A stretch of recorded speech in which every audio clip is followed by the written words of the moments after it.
graça e a paz do nosso Senhor Jesus Cristo seja sobre a vida de cada um de vocês que está aí acompanhando o 17º Congresso Apologético, pastor Natanael Rinaldi. Congresso esse que durante muitos anos foi presencial, mas por conta da pandemia houve uma decisão melhor, inclusive abrangendo mais palestrantes, para que se fosse colocado no modo virtual. Então, coube a mim, nesta oportunidade, uma outra palestra. Eu já ministrei uma sobre o movimento Kundalini e as suas influências no movimento pentecostal.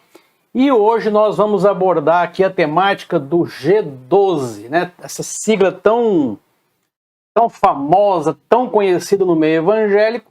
E o tema da palestra é a verdadeira origem do G12. Porque é muito ensinado por aí que o G12 veio da América aqui da nossa América do Sul, da Colômbia. Nós vamos estudar algumas características do movimento e depois eu irei tocar aqui, na verdade, onde está a origem deste movimento. Muito bem. Você pode ver aí comigo duas siglas e já eu antecipo para todos vocês que tudo que surge como grandes novidades no nosso meio, tudo, tá? Nós precisamos ficar atento, porque aqui, ó, G12. O G12, veja que isso aqui é uma logomarca. Aqui eu tenho o quê? M12.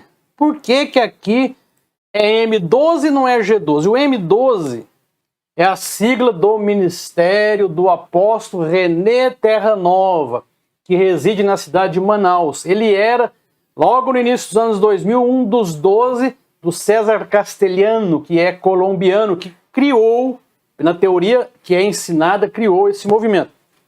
A questão dessa cisão ocorreu por volta do ano 2005, porque o pastor César Castelhano cobrava royalties do uso desta sigla. Muitos não sabem disso. Basta você pesquisar aí nos livros, pesquisar na justiça, e isso será facilmente encontrado aí. Então o René Terra Nova já não era mais um dos 12, ficou inclusive proibido de usar essa logomarca G12 e criou a sua M12 do MIR, né, que é o seu movimento lá em Manaus. Muito bem, tudo está ligado com a arrecadação, com crescimento de pessoas, mas também crescimento financeiro. O que nós iremos tratar nessa palestra? Qual é a origem da maneira como é ensinada, da maneira como você ouviu até os dias de hoje, né, vindo da Colômbia, iniciando no Brasil nos anos 2000 e tal. O que é esse movimento? Depois veremos algumas características, porque o nosso foco neste congresso não é aprofundar o movimento, mas mostrar qual que é a origem verdadeira. Depois vamos falar algumas coisas sobre o chamado famoso encontro e suas doutrinas. Vamos descobrir a verdadeira origem. Neste contexto da origem nós temos o Opus Dei, que eu vou falar alguma coisa, farei algumas conclusões e você poderá depois verificar as referências que eu utilizei para esta palestra. Além das referências que serão citadas no PDF, você certamente receberá um PDF completo do nosso 17º Congresso, mas eu irei mostrar para vocês aqui o livro que eu adquiri logo no início dos anos 2000, Sonha e Ganharás o Mundo, pastor César Castelhano, prólogo do Dr. Luiz Palau, foi um evangelista argentino criado nos Estados Unidos e que no final da sua vida era um homem, um pregador ecumênico.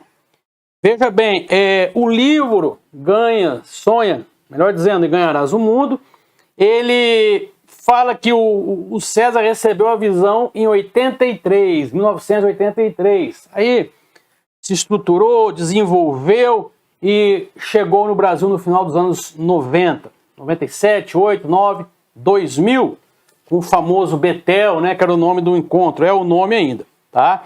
Então, este livro eu já uso há bastante tempo, tá? Este livro aqui traz todo o relato do pastor César explicando as coisas que ele, segundo ele, Deus falou com ele, e seria, digamos assim, o start, né, do movimento do G12. Mais à frente eu vou mostrar outras duas fontes que a gente usa nessa palestra, aqui falando do José Maria Escrivá de Balaguer, é uma revista antiga que eu adquiri num sebo, faz propaganda dele, na verdade, uma revista católica, né? Ele é o fundador do Opus Dei, e aqui um livro também que eu adquiri há muitos anos, que trata do Opus Dei, porque eu passei a estudar o movimento para entender realmente essa questão do G12. À medida que a gente for mudando os tópicos deste sumário, eu vou dizendo qual é a parte que estamos tratando. Eu quero deixar claro esse texto de Paulo, quando ele escreveu a Timóteo, na segunda carta a Timóteo 4, de 1 a 5. Olha, recomendo-vos. Recomendo. Ele não está obrigando, ele está dando um direcionamento, uma recomendação.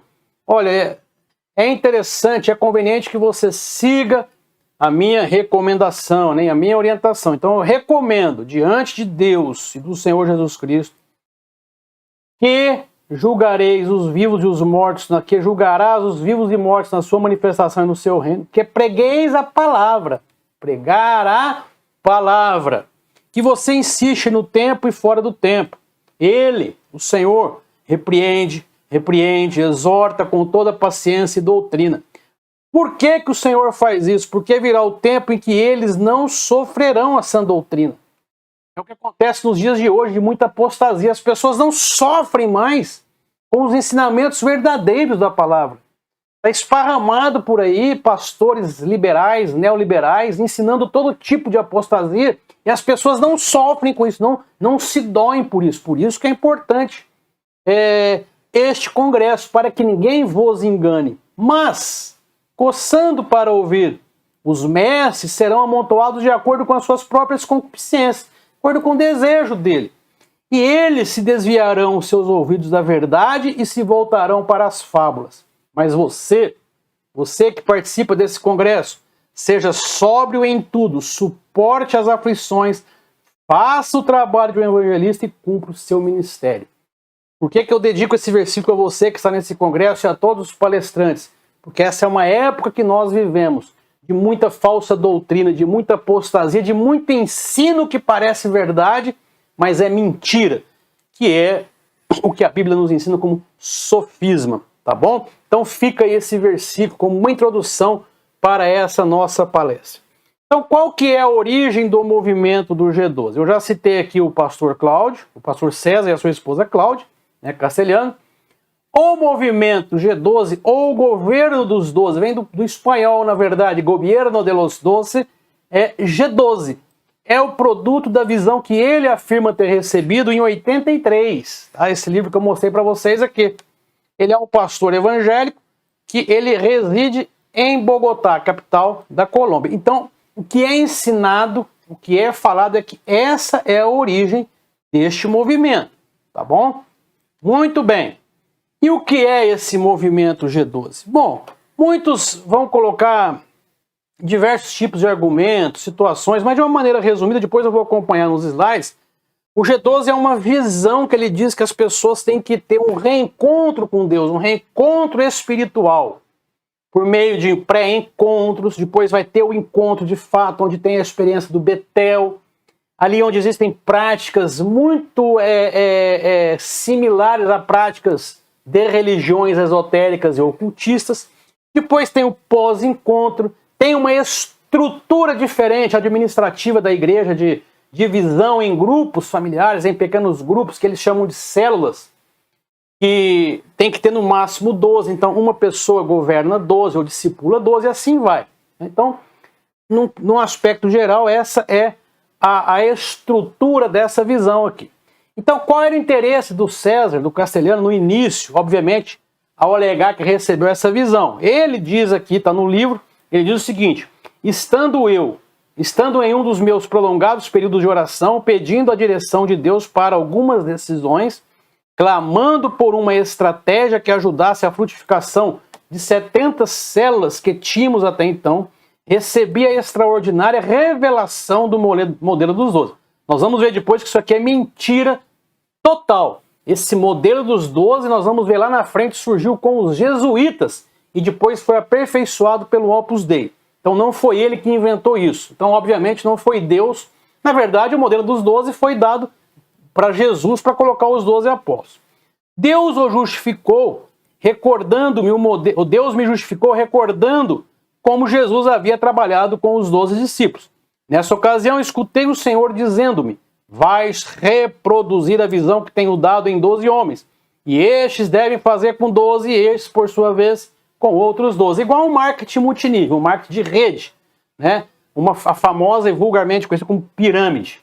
Veja bem, ele está dizendo que Deus mostrou isso para ele. Tudo bem, vamos prosseguir então. O que é o movimento do G12? Então, de acordo com ele, ele clamou ao Senhor: Senhor, eu preciso de algo para acelerar o crescimento da minha igreja. E Deus mostrou para ele aquilo que seria o governo dos 12. Então, o G12 teria sido, a partir do início dos anos 80, 83, na Colômbia, chegou no Brasil mais de 15 anos depois, seria essa estrutura piramidal. Eu tenho 12 discípulos, cada um tem 12, cada um vai ter 12, e isso vai crescendo. Normalmente, quando uma pessoa declara que o que ela diz vem de uma revelação direta de Deus, ela já está colocando a Escritura em um plano inferior. É interessante isso. Existe um livro muito interessante da evangelista Evan Roberts, que ela diz o seguinte: quando um jovem diz, Deus me revelou que fulano de tal vai ser a minha esposa, você não consegue mais ter argumentos teológicos, porque na cabeça dele já foi tomada por essa ideia de que foi Deus que falou com ele. Então Deus é o nosso recurso máximo. Então, quando o homem vem e fala que Deus revelou diretamente para ele esse modelo de 12, ele colocou a palavra num plano inferior. Porque não tem mais com o que você argumentar, porque ele está convencido de que Deus que revelou isso para ele. Diz o Castelhano nesse livro, Sonhas e Ganharás o Mundo: senti meu espírito se desprendendo do meu corpo. Opa! Estranho, né? Eu lutei, mas uma força invisível estava gerenciando a minha alma. De repente, o teste do mês anterior veio à minha mente. Lembrei-me das palavras: não é hora. Eu disse: Senhor, não é possível para você permitir esta morte. Não é a hora. Você precisa de mim na terra. Duas coisas que eu vou destacar aqui. Primeiro, ele sentiu o espírito saindo do corpo, como se estivesse indo morrer. É estranho porque quando nós temos uma experiência com o Espírito Santo, nós não perdemos consciência. Segundo, ele fala para Deus o seguinte: você precisa de mim na terra. Não te parece algo estranho isso? Não te parece de uma arrogância extraordinária? Um ser humano, como é que eu vou falar para o Criador: olha, você precisa de mim aqui na terra? Tudo bem.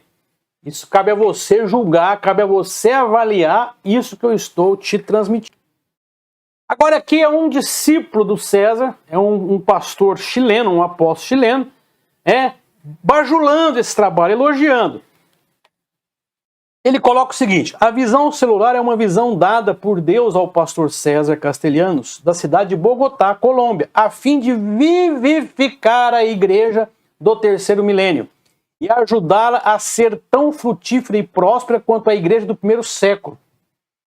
Pastoreando uma igreja de 120 mil pessoas, o reverendo Castellanos tem a experiência e o testemunho para nos dizer o que fazer para ver nossas congregações prosperarem. Alguns detalhes aqui. Primeiro, a arrogância, porque Deus não vai trazer uma revelação nova por causa do final dos tempos. É como diz as igrejas apostólicas, diz que Deus usou os apóstolos para revelar as coisas do último tempo. Isso é mentira. Segunda coisa que ele fala aqui, não é porque ele tinha 120 mil membros que ele detém a verdade. O Islã tem mais de 1 bilhão de pessoas no mundo. Os adventistas têm um efetivo gigante no mundo. E não são doutrinas que nós consideramos verdadeiras à luz da palavra de Deus, da Bíblia. Então, o fato de ter muita gente não significa que eu pregue a verdade. Significa que eu tenho uma estratégia adequada, uma estratégia administrativa, uma estratégia de crescimento, como também acontece em empresas. Então, uma coisa não pode estar ligada com a outra. O fato dele ter resultado não significa que o que ele ensina seja a verdade. Muito bem, então vamos aqui observar agora algumas características deste movimento. Características é aquilo que formata, é aquilo que mostra como ele se apresenta. Então, segundo o pastor César, para alcançar o sucesso total na visão, é essencial observar e aplicar passo a passo o que é chamado escada para o sucesso. Aqui até tem aspectos que são interessantes. Tem aspectos que se você aplica na administração do dia a dia da igreja, nas estratégias de evangelismo, obtém resultado, né? É inegável que isso dá o resultado. O problema é a estrutura teológica usada para fundamentar isso. Então vamos lá, ganhar almas, consolidar aquilo que ganhou, discipular e depois enviar. Muito importante. Então você ganha, consolida, discipula e envia. Este é um processo pelo qual toda pessoa que entrar na igreja deve passar. Então isso aqui tem um aspecto positivo, porque muitas igrejas você vai, às vezes frequenta 2, 3 meses, a pessoa nem percebe que você está indo lá. Aqui não. Vai ter uma estrutura que vai acompanhar essas pessoas, vai pegar a pessoa, vai pensar no meio da multidão e vai colocar ela para ganhar, para consolidar, discipular e enviar. E este é um processo, ó, ele estruturou para levar 1 ano. Desde o momento que você ganha a pessoa até preparar essa pessoa para enviar. Não necessariamente enviar para uma missão, mas para ganhar, para trabalhar, para passar a discipular outras pessoas. Então aqui, ó, é uma igreja que adota um modelo celular baseado no crescimento geométrico.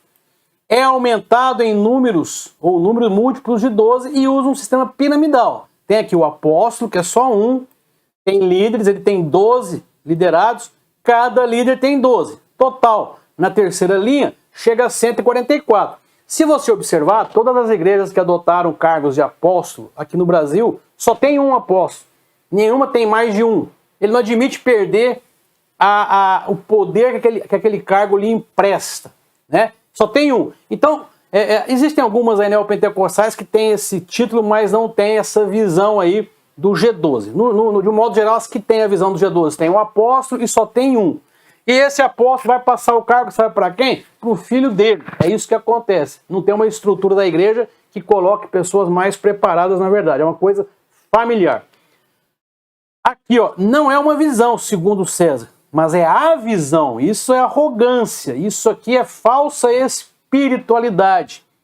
Dizem que a visão se adota, não se adapta. Então eu tenho que aceitar. Se a visão diz X, eu preciso fazer X. Se a visão disser Y, eu tenho que seguir o Y. Implica ou implicando que é uma fórmula a ser seguida fielmente, religiosamente. Eu não posso ser desobediente à visão. Se eu for, eu tenho que ser disciplinado. Então tá aqui, o G12 é uma receita que afirma ter o crescimento, ter o segredo do crescimento da igreja. É uma nova revelação para o século XXI. Irmãos, eu tenho um medo muito grande quando surge nova revelação, nova ideia, nova visão. Isso aí é muito perigoso, isso ilude as pessoas. No começo tem aquele aquecimento.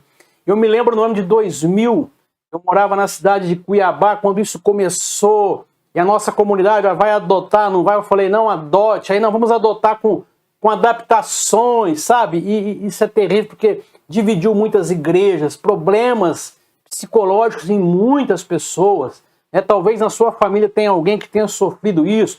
Depois ela foi se acomodando, né? Depois daquele impacto inicial, né? Reuniões pesadas, crentes caindo pelo chão, se enrolando nos encontros Betel, alguns ficando até perturbados. Depois a visão se acomodou, passaram a adotar mais a estrutura de células ou de grupos familiares, tá? Mas enfim, seus proponentes pretendiam ou pretendem que toda a igreja adote essa visão, que segundo eles é a visão de Deus para o século XXI. Eu pergunto para você, estamos em 2023. Se fosse a visão de Deus dada lá em 83, todas as igrejas já tinham adotado. Todas as igrejas tinham tranquilamente aderido a essa visão, tá bom? Os manuais do G12, afirmam claramente que uma pessoa não pode realmente ser considerada um membro da igreja, uma igreja G12, até que ela passe pelo processo de pré-encontro, encontro, pós-encontro e em seguida seja rebatizada, como acontece em algumas igrejas. Isso não é em todas. As igrejas de países sul-americanos, em muitas igrejas, isso aí eles impuseram. A pessoa se rebatiza. É como se ela tivesse uma nova conversão, né? Eu vi, e ninguém me contou, eu vi pastores com 30 anos de ministério, 25 anos de ministério, dizendo assim, agora eu conheci Deus. Olha que coisa interessante, né? Agora eu conheci Deus. Alguns até poderia ser verdade mesmo. Porque porque não tinha testemunho. Mas é uma loucura você pensar isso. Você que se entregou para Jesus lá atrás, foi discipulado, cresceu no evangelho, aí vem essa novidade, isso entra como uma enxurrada, uma experiência, e você fala, agora eu conheci Jesus. É muito insano. Nos retiros chamados de encontros, a regressão psicológica, o exorcismo, né, a libertação, suposta libertação de crentes, a confissão pública de pecados e a confissão positiva, que é aquela prática do decreto, dizer que vai acontecer, determinar, são praticados como veículos que permitem que a velha criatura seja retirada. Olha, irmãos, que coisa terrível, porque a velha criatura só é retirada, ela é retirada pela justificação e pela nossa crucificação, é um histórico, é um caminho com o Senhor. Não é uma experiência, não é um encontro. Então tudo isso aqui foca na alma, na vida emocional. A pessoa saía do encontro bombando, foi tremendo, você precisa conhecer. 3 semanas depois estava lá cometendo os mesmos pecados, os mesmos problemas. Então isso é algo realmente que nós precisamos refletir e tirar o aprendizado de situações como essa. As igrejas que entram na visão do G12 têm que mudar completamente a sua estrutura e programa para adotar os ditames. Ela é um sistema empresarial.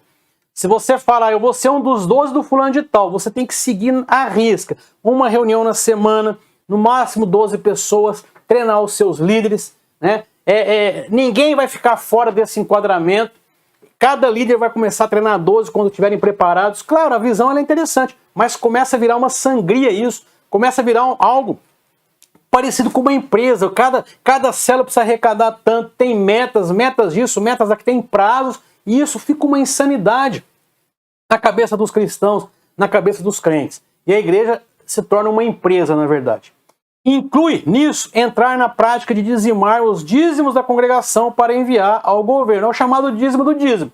Ele vai enviando até chegar na cúpula do G12, até chegar naquele líder do movimento. No caso da Colômbia, G12, no caso hoje do Brasil, não todos, ainda existem pessoas aqui ligadas ao G12, mas no caso particular de René Terra Nova, o M12.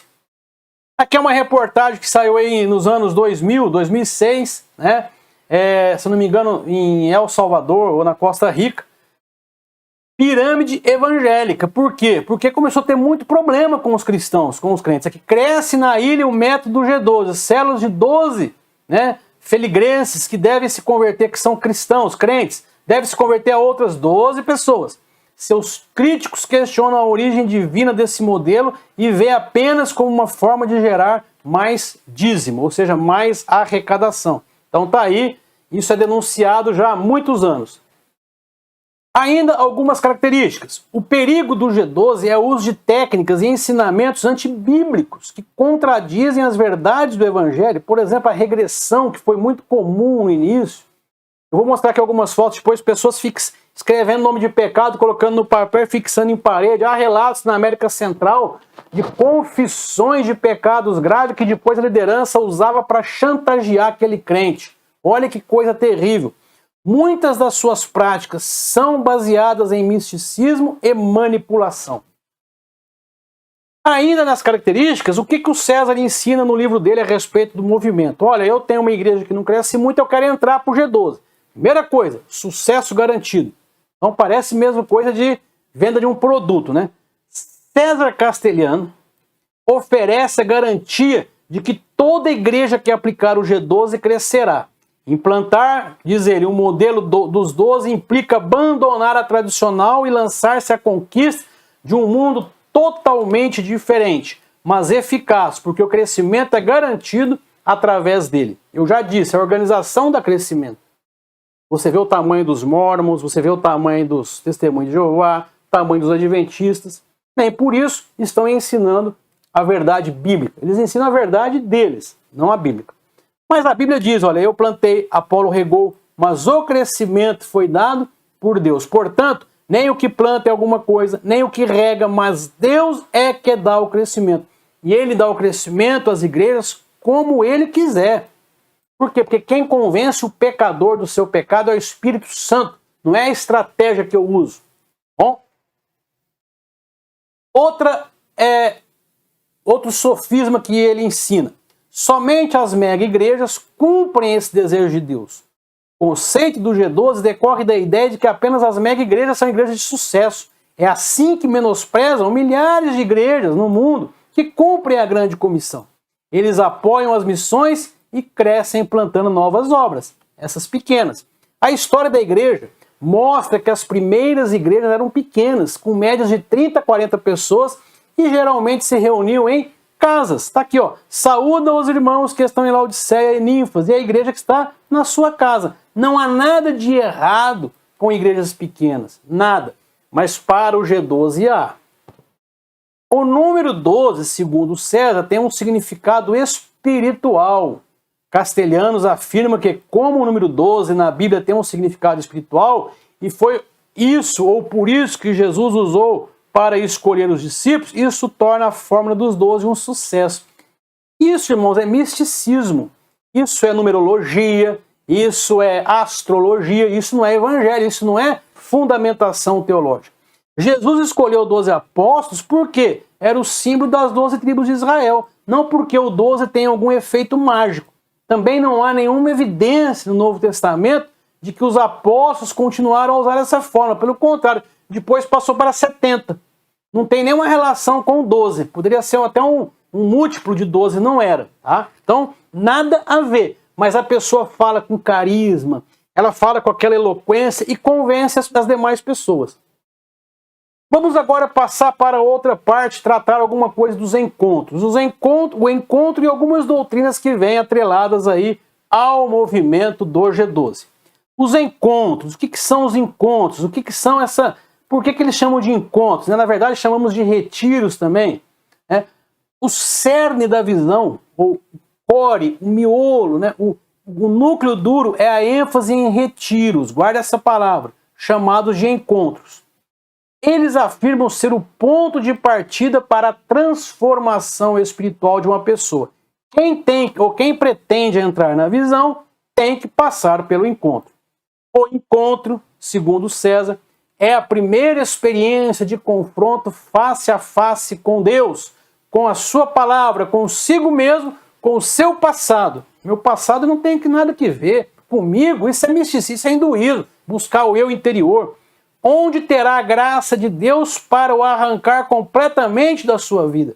Castelhanos diz, através do arrependimento conseguimos nos livrar da velha natureza, para que o Senhor possa nos vestir com uma nova natureza, conforme a sua semelhança. Isso aqui é o que a Bíblia diz. Não há necessidade de eu me arrepender no encontro.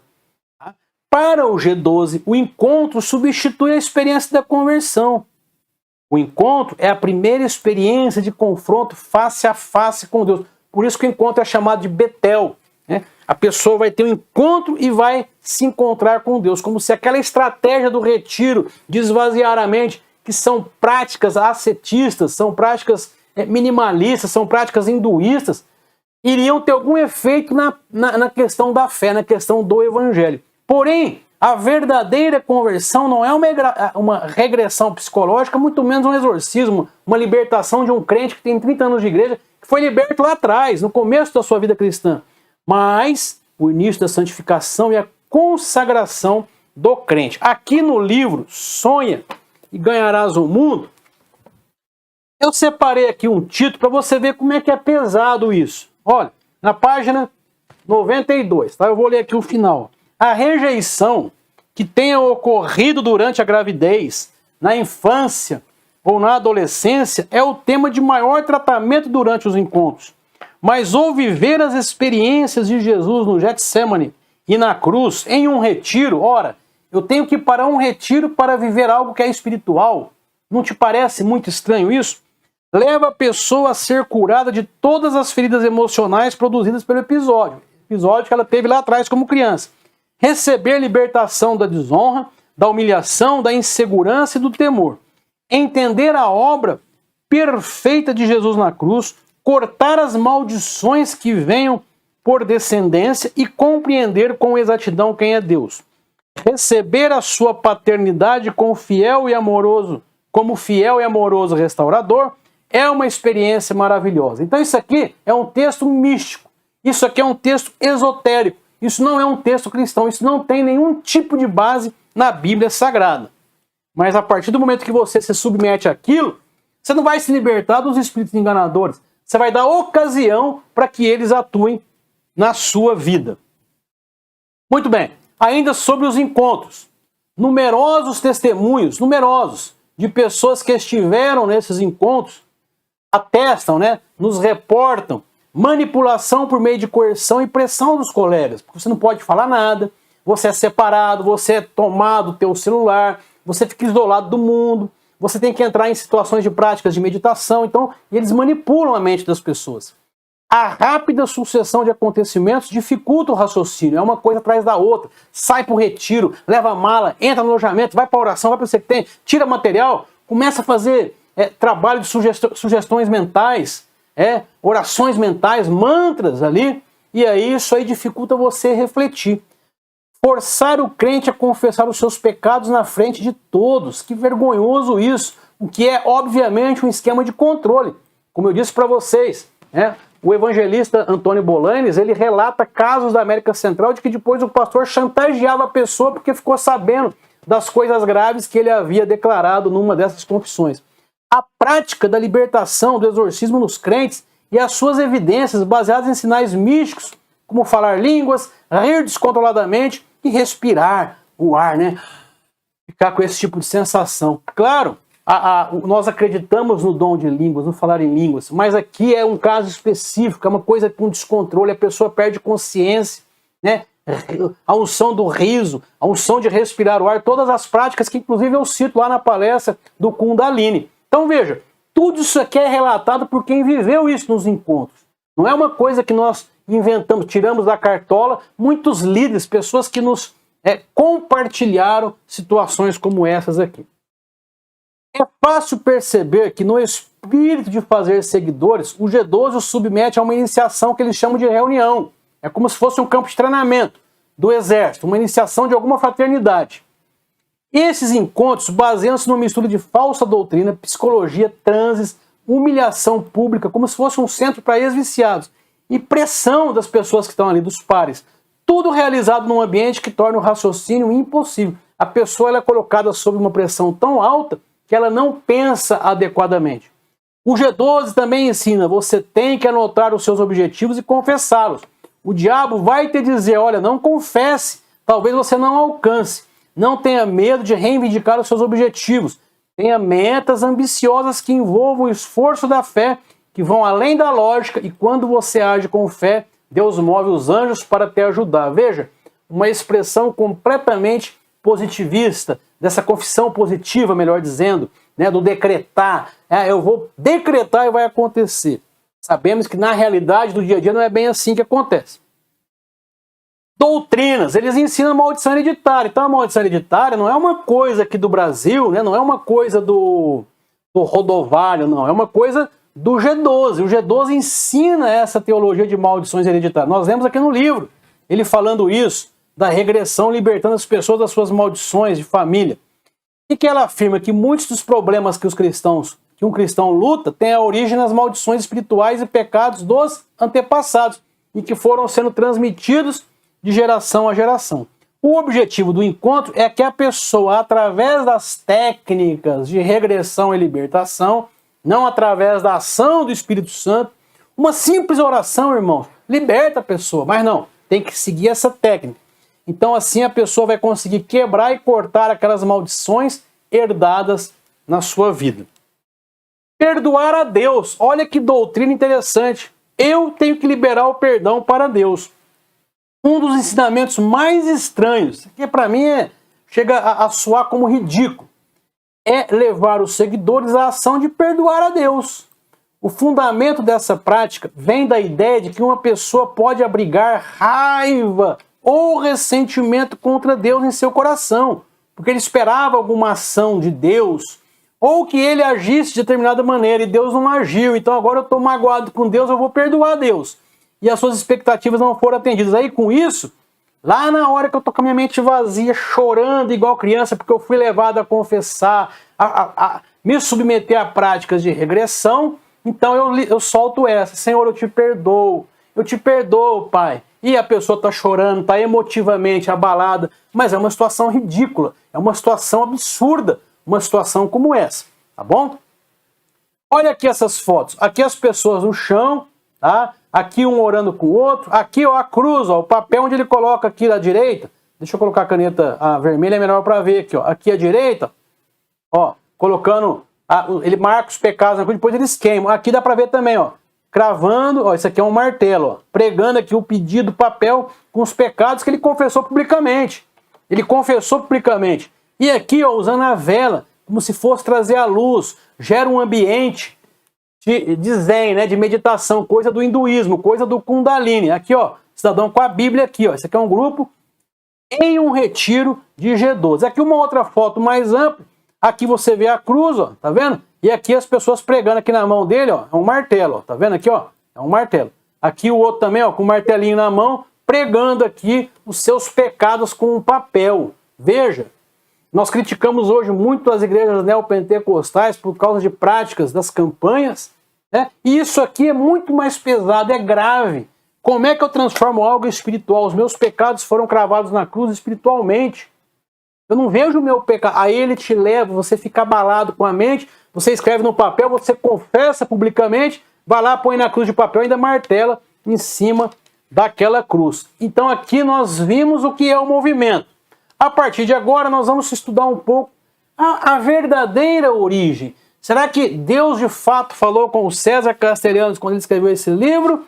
Ou será que isso vem de algum outro tipo de movimento? Acompanha comigo aí. Então nós veremos agora, de fato, a verdadeira origem deste movimento, né? Então qual é?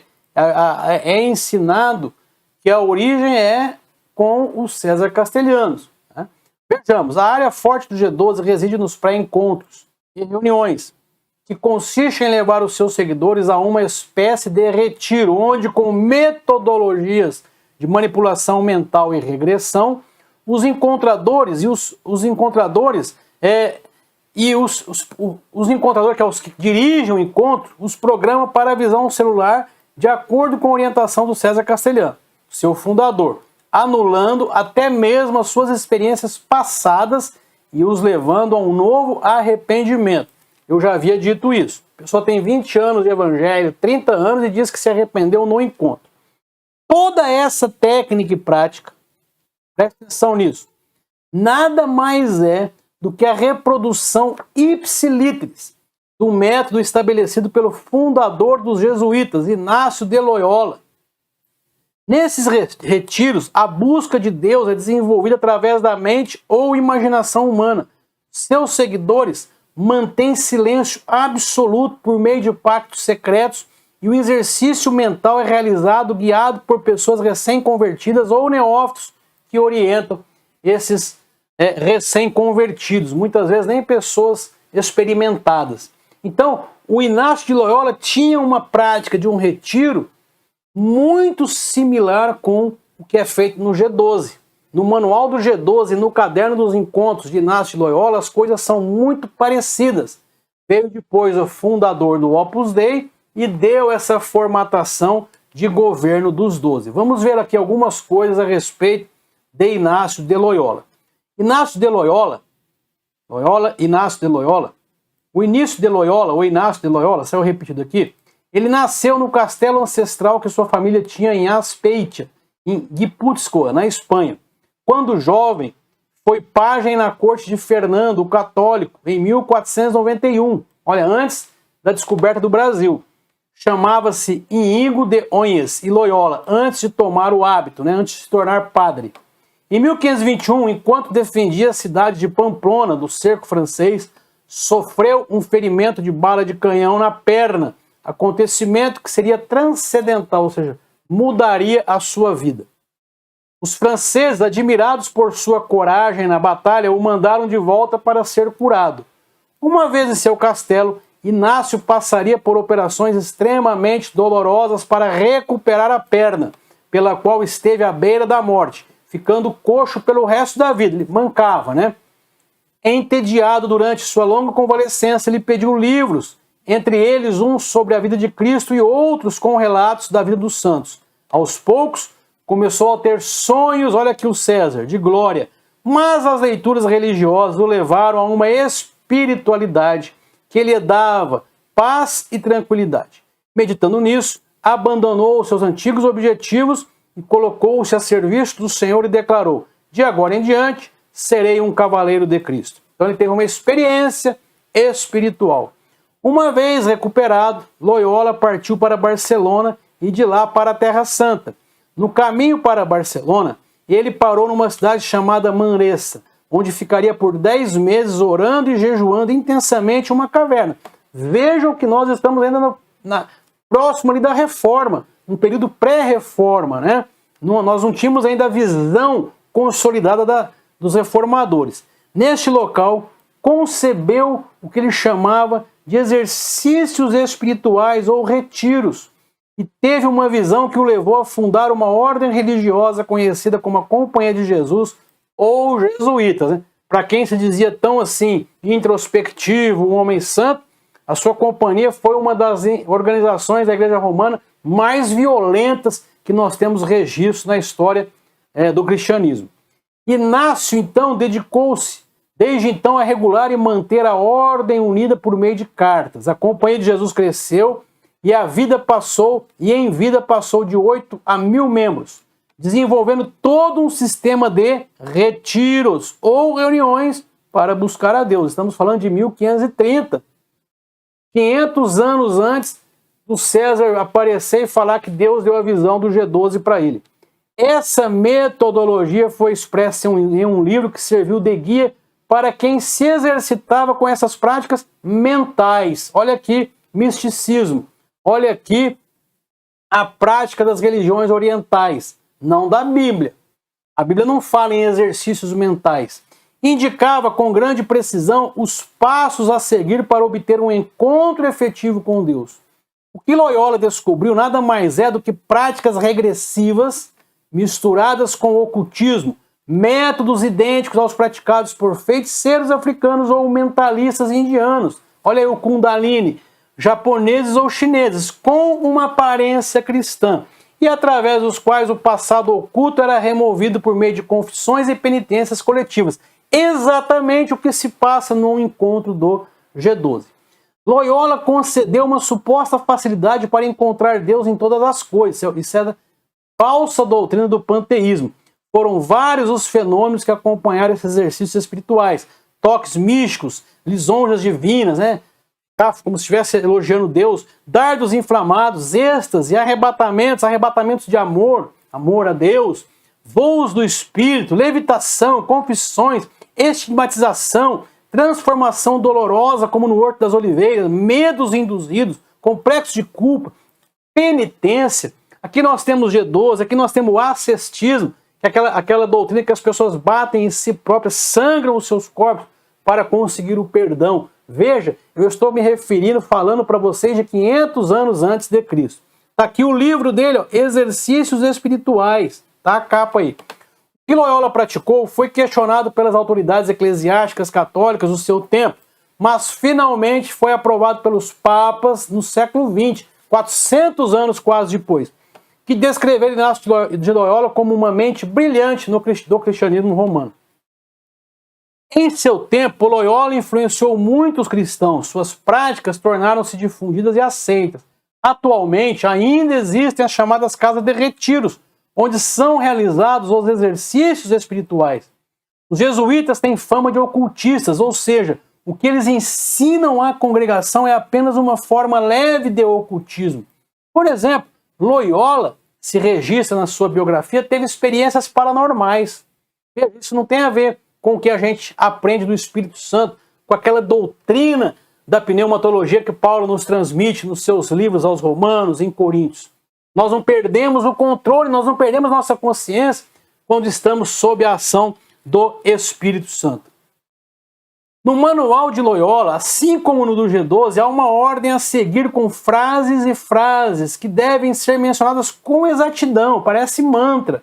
Na Casa de Exercícios Espirituais dos Jesuítas, em Alta Vila Milícia, Palermo, na Espanha, pratica-se o seguinte: a autoflagelação mental é procurada por causa dos pecados do passado.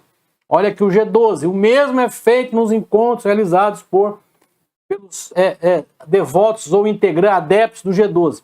O corpo e a alma devem experimentar uma separação. Isso é o ocultismo. Atualmente, a nova era chama isso de visualização, os movimentos esotéricos. Perde-se contato com a realidade e exalta-se a culpa por cometer erros do passado. São experimentadas sensações paranormais, como regressão, visualização, êxtase, voos do espírito, tudo que nós vemos no encontro do G12. Dá aos participantes desses retiros espirituais um sentimento único de felicidade que nunca encontraram na sua igreja. Uma alegria incomparável e única. Chega a confessar que agora há verdadeiro arrependimento, negando até a experiência do passado. Motiva as pessoas a viverem uma vida sem pecados, para o que devem manter a fidelidade a esse grupo ou a visão, através de afastamentos contínuos. Os tópicos abordados nos exercícios de Loyola são reconhecimento do pecado, confissão e revisão de erros do passado por meio de atos de regressão e contrição, bem como as suas consequências caso ele não cumpra aquilo que está sendo ordenado a ele a fazer. O participante deve reconhecer e comprometer-se na luta para superar os fatores internos e externos que impedem uma resposta livre a fim de desenvolver uma vida em Cristo. Ou seja, aplicações de técnicas espiritualistas, mentalistas, misticismo, misturado com o evangelho, misturado com a teologia. E o Opus Dei? Onde entra o Opus Dei? Está aqui o livro do Opus Dei, está aqui o jornalzinho do grande mentor do Opus Dei, o que criou o Opus Dei, José Maria Escrivá de Balaguer. O Opus Dei é que formatou, né, é que trouxe a roupagem de G12. E agora nós iremos falar então um pouco a respeito desse movimento, relacionando com o G12. Muito bem, e como eu já mencionei, o Opus Dei veio e formatou, né, trouxe uma roupagem para o chamado governo dos 12. No século XX, ou seja, mais recentemente, a partir de 1930, uma coisa mais nova, surgiu outro movimento que utilizava a mesma metodologia de Loyola.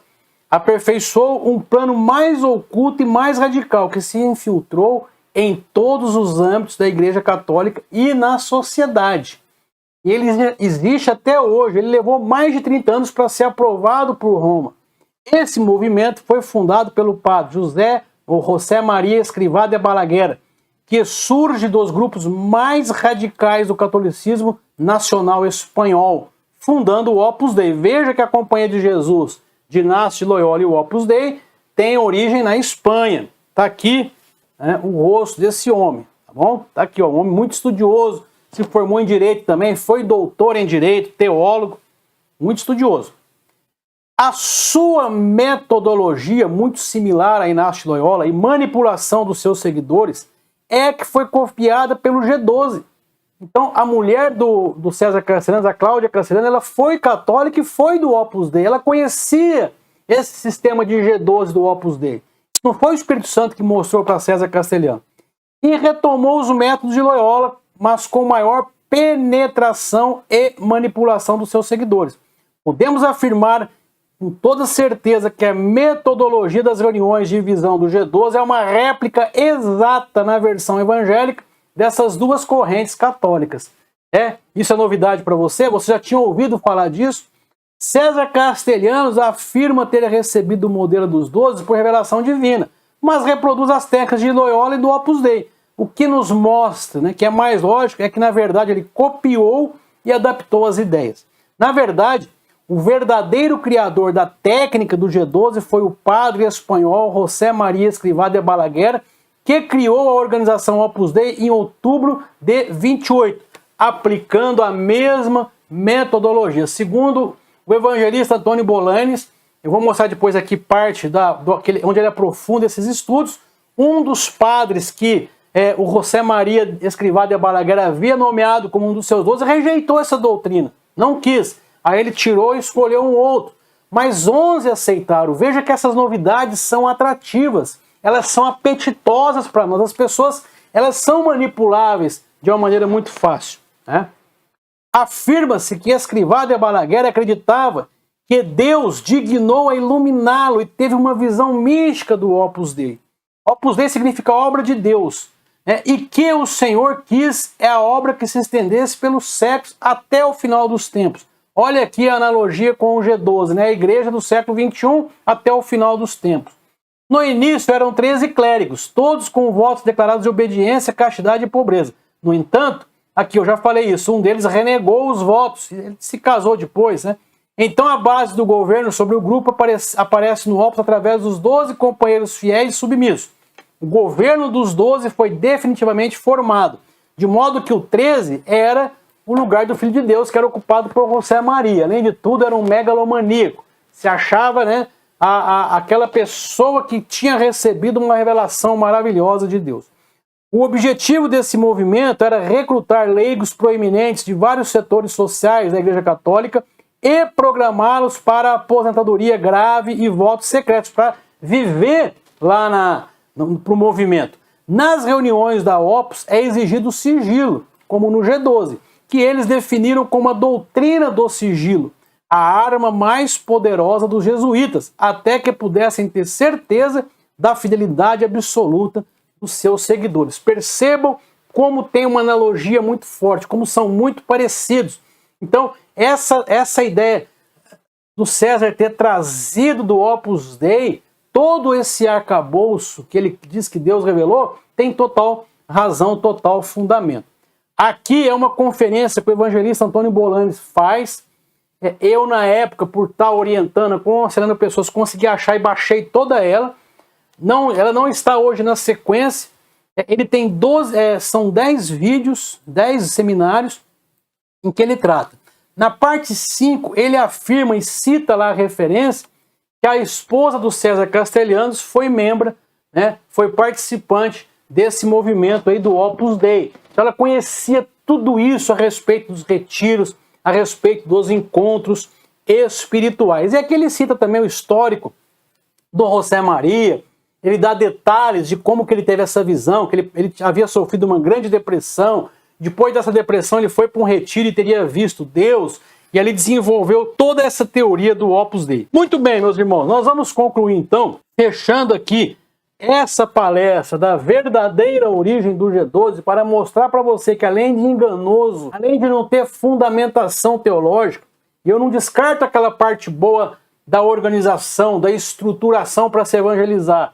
Eu estou falando da essência, dos encontros, maldição hereditária, perdoar a Deus, regressão. Tudo isso, na verdade, não foi revelado por Deus para o César Castellano, como ele diz aqui, ó.